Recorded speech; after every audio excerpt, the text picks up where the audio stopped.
Most traders entry ढूंढते हैं पर प्रोफेशनल ट्रेडर्स स्ट्रक्चर ढूंढते हैं, क्योंकि एंट्री बिना स्ट्रक्चर के बहुत ही रैंडम होता है। तो चलिए गाइस, आज स्पेस का सबसे पहला पिलर स्ट्रक्चर को डिकोड करते हैं। Hello guys, welcome to Nexus Trades Nifty. So जैसा कि मेरा पिछला वीडियो में मैंने स्पेस स्ट्रैटेजी का कोर फ्रेमवर्क और एग्जीक्यूशन फ्रेमवर्क दोनों के बारे में बताया था, आप वो वीडियो जाके देख सकते हैं अगर आपने अभी तक नहीं देखा है तो आज स्पेस स्ट्रैटेजी का पहला पार्ट है, मैं रिवील कर रहा हूँ, ठीक है। एंड इस पे आज हम लोग डीप डाइव करेंगे स्पेस स्ट्रैटेजी का पहला पार्ट के बारे में, which is none other than structure. हाँ, स्पेस का पहला पार्ट स्ट्रक्चर, उसके बारे में आज हम लोग बात करेंगे। Why it starts with structure, ठीक है। तो चलते हैं गाइज स्क्रीन पर, मैं आपको एक्सप्लेन करता हूँ। तो स्ट्रक्चर क्यों मैटर करता है? ट्रेडिंग में आप हर दिन कैंडल देखते हो, चार्ट्स देखते हो, लेकिन बिना स्ट्रक्चर के आपको कॉन्टेक्स्ट नहीं मिल पाता है, ठीक है। आप कॉन्टेक्स्ट मिस कर देते हो। सो इसका क्या मतलब हुआ कि स्ट्रक्चर हमें एक कॉन्टेक्स्ट देता है, एंड कॉन्टेक्स्ट हमेशा एंट्री से बहुत बड़ा होता है। स्ट्रक्चर एक एनवायरनमेंट डिफाइन करता है, उसमें प्रेडिक्शन नहीं, पॉसिबिलिटीज़ देता है। तो स्ट्रक्चर बताता है कि मार्केट क्या कर रहा है, किस मोड में चल रहा है, कब क्या कर सकता है। अभी स्ट्रक्चर इसका बुलिश साइड में बन रहा है कि बियरिश साइड में बन रहा है, तो वो हमें स्ट्रक्चर बताता है। ठीक है, सिंपल लैंग्वेज में आपको बताता हूँ मैं कि स्ट्रक्चर का डेफिनेशन क्या है। यूजुअली क्या करता है, मार्केट दो तरह से चलता है, या मार्केट एक्सपैंड करेगा या मार्केट कॉन्ट्रैक्ट करेगा, ठीक है। एंड एक्सपेंशन फेज में जब मार्केट रहता है तो या फिर वो बुलिश तरफ ट्रेंड कर सकता है या बियरिश तरफ ट्रेंड कर सकता है। और कॉन्ट्रैक्शन में यूजुअली क्या होता है, रेंज बाउंड हो जाता है।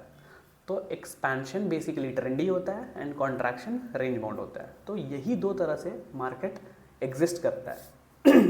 तो स्ट्रक्चर हमें क्या बताता है कि मार्केट एक्सपेंशन फेज में है या कॉन्ट्रैक्शन फेज में है। स्ट्रक्चर हमें इतना बताता है। बट अब सारा चीज़ ड्रिल डाउन होके टाइम फ्रेम पे आ जाता है, ठीक है।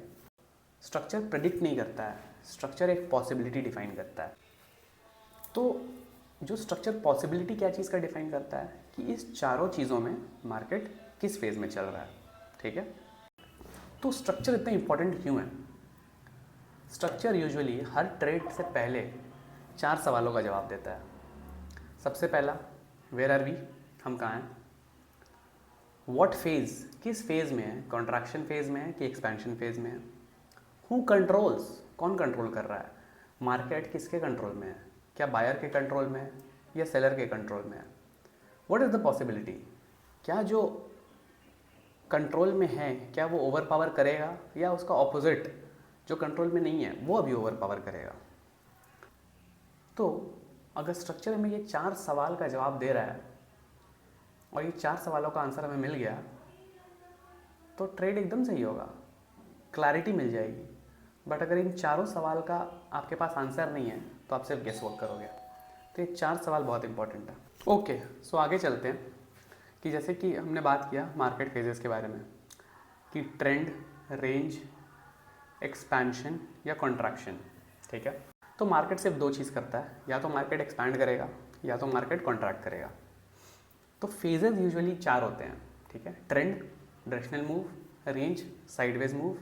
एक्सपेंशन में 5 डायरेक्शनल मूव आता है और कॉन्ट्रैक्शन मतलब कंप्रेशन प्लस बिल्डअप। सो इस ट्रेंड में अगर आप लेट एंटर करोगे या गलत एंट्री कर जाओगे, ऑपोजिट ट्रेंड में एंटर कर जाओगे तो आपके लिए दिक्कत है। और एक्सपेंशन जब हो रहा होगा उसके बाद अगर चेज करोगे तो लिक्विडिटी ट्रैप में फंस जाओगे। सो ये जो है ना मार्केट फेजेस, ये स्ट्रक्चर का बिगेस्ट एज है, ठीक है। क्योंकि स्ट्रक्चर हमें बता देता है कि मार्केट किस फेज में एग्जिस्ट कर रहा है। तो जब आप फेज के बारे में जानते हो तब आप स्टूपिड मिस्टेक्स करने से बच जाते हो। और आगे हम लोग देखेंगे टाइम फ्रेम को कैसे यूज़ करते हैं, ठीक है। So multi time frame analysis हम लोग स्ट्रक्चर को आइडेंटिफाई करने के लिए करते हैं। सो हायर टाइम फ्रेम जो होता है वो हमें कॉन्टेक्स्ट देता है कि मार्केट क्या कर रहा है हायर टाइम फ्रेम में। और मिडिल टाइम फ्रेम जो होता है उसमें हम लोग सेटअप देखते हैं और लोअर टाइम फ्रेम में हम लोग एग्जीक्यूट करते हैं, क्योंकि सेम कैंडल्स ना अलग अलग टाइम फ्रेम में अलग अलग कॉन्टेक्स्ट देता है, अलग तरह से बिहेव करता है, ठीक है। सेम कैंडल ना अलग टाइम फ्रेम में एकदम ऑपोजिट बिहेव करेगा, ठीक है। मैं आपको एक बार चार्ट में लेकर चलता हूँ और दिखाता हूँ। पहले डेली टाइम फ्रेम पे जाते हैं, ठीक है। ओके, सो जैसा कि मैंने बताया कि हायर टाइम फ्रेम हमें कॉन्टेक्स्ट देता है, मिडिल वाला टाइम फ्रेम हमें सेटअप बताता है, और लोअर टाइम फ्रेम में हम लोग एग्जीक्यूट करते हैं। तो सबसे पहले 7 जनवरी का कैंडल देख लेते हैं। High time frame daily candle का चार्ट है, इनडिसीजन या डोजी कैंडल बना हुआ है, ठीक है। यहाँ पर एक डोजी कैंडल बना हुआ है। तो इसका क्या मतलब हुआ कि इनडिसीजन है, कोई बहुत ही स्ट्रॉन्ग मूव नहीं आ रहा, ना यहाँ पर बायर्स एक्टिव है ना यहाँ पर सेलर्स एक्टिव है, ठीक है। अब 8 जून को क्या हो सकता है वो देखते हैं। हम लोग 30 मिनट की कैंडल में जाते हैं, ठीक है, 8 जून को। अब ये देखिए 8 जून को क्या हुआ, पहला कैंडल एक बियरिश कैंडल बना, ठीक है। दूसरा एक ग्रीन कैंडल बना, बट ये बियर्स वाले कैंडल को ओवर पावर नहीं कर सका, और फिर उसका फॉलो अप कैंडल इसके नीचे आया और इनडिसीजन कैंडल का जो हाई और लो था उसको ब्रीच करके सस्टेन कर लिया, ठीक है। तो सबसे पहला चीज़, ये मिडिल टाइम फ्रेम में हमें ये कंफर्मेशन मिल गया है कि ट्रेंड नीचे की तरफ शिफ्ट हो चुका है, सेलर्स ज़्यादा एक्टिव हो चुके हैं और बायर्स इस लेवल को 26,078 को सस्टेन नहीं कर पाए हैं, ठीक है। तो ये हमारा स्ट्रक्चर कंफर्म हुआ, ठीक है, 10 बजे के आसपास मिडिल टाइम फ्रेम में, विच इज़ 30 मिनट्स। अब हम अगर 5 मिनट में जाते हैं तो देखते हैं हमारा जो एंट्री है 8 जनवरी को कैसे बन सकता है। Basically execution. तो एग्जीक्यूशन क्या है कि यहाँ तक 10 बजे के आसपास हमें कंफर्मेशन मिल गया कि वो नीचे है, और हमें ये पता है कि इसका लोअर जो बेस था इंट्राडे लो वो टूट चुका है। तो जैसे ही टूटेगा हम यहाँ कहीं पर एंट्री प्लान कर सकते हैं 5 मिनट पे या फिर 1 मिनट पर भी।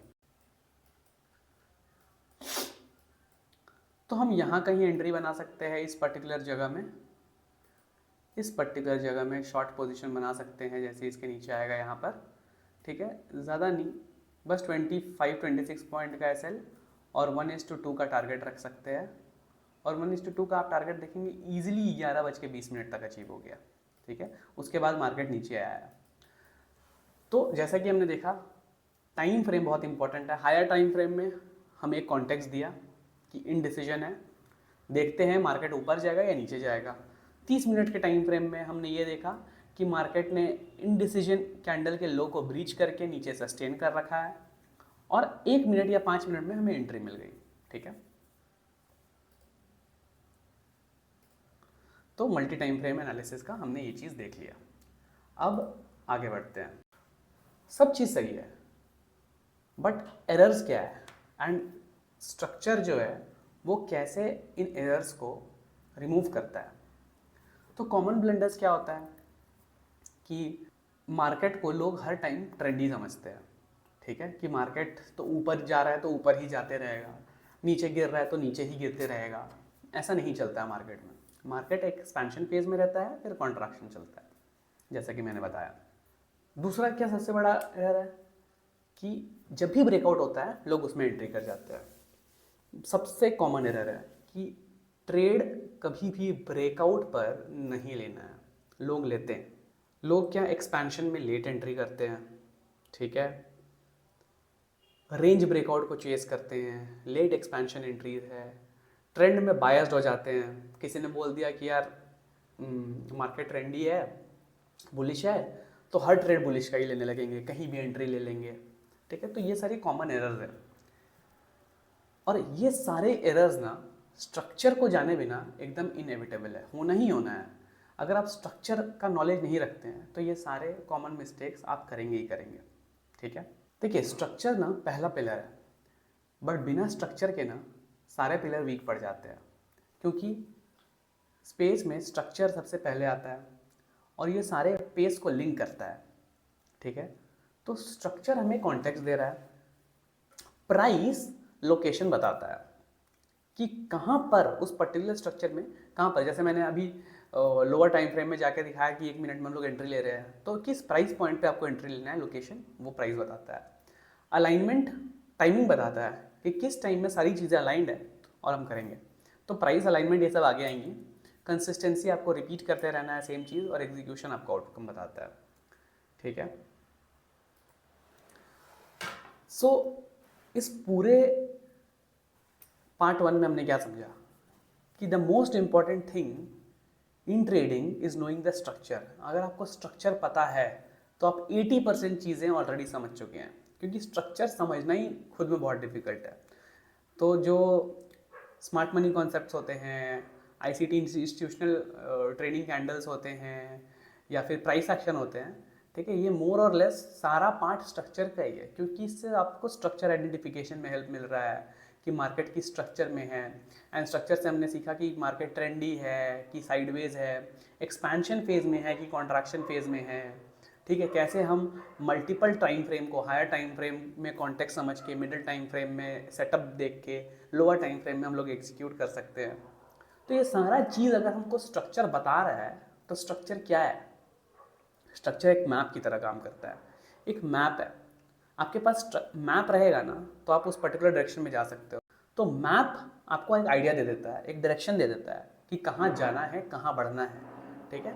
बाकी आगे इंडिकेटर्स कैसे होते हैं, कैसे यूज़ किया जाता है, वो सब आगे की बातें हैं, बट स्ट्रक्चर आपको एक कॉन्फिडेंस देता है, ठीक है, एक डायरेक्शन देता है। तो नेक्स्ट पार्ट जो आने वाला है वो प्राइस है। मैं ये बताऊंगा कि स्ट्रक्चर समझने के बाद प्राइस कैसे अलाइन किया जाता है, किस प्राइस, कौन सा प्राइस पॉइंट इंपॉर्टेंट है, सप्लाई जोन्स, डिमांड जोन्स, ठीक है, इंपॉर्टेंट प्राइस पॉइंट्स के बारे में बात करेंगे, इंपॉर्टेंट पिवट पॉइंट्स के बारे में बात करेंगे हम लोग प्राइस में हम लोग कवर करेंगे ये सारी चीज़ें। स्ट्रक्चर पे मैं आगे और वीडियोस लाऊंगा, चार्ट्स को रिवील करूंगा। स्ट्रक्चर समझने के लिए मैं एसएमसी का भी वीडियो लाऊंगा। ये मैं बेसिक स्ट्रक्चर का एक्सप्लेनेशन देना चाह रहा था इस वीडियो में। आई होप आप लोगों को समझ में आया होगा कि स्ट्रक्चर क्यों इतना ज़्यादा इंपॉर्टेंट है। आप प्लीज़ कमेंट करके मुझे बताइए कि आपको और क्या जानना है, क्या समझना है। Until then please turn on your bell notifications, like कीजिए, सब्सक्राइब कीजिए एंड फॉलो कीजिए नेक्स्ट ट्रेड्स निफ्टी को। Thank you guys, thank you so much.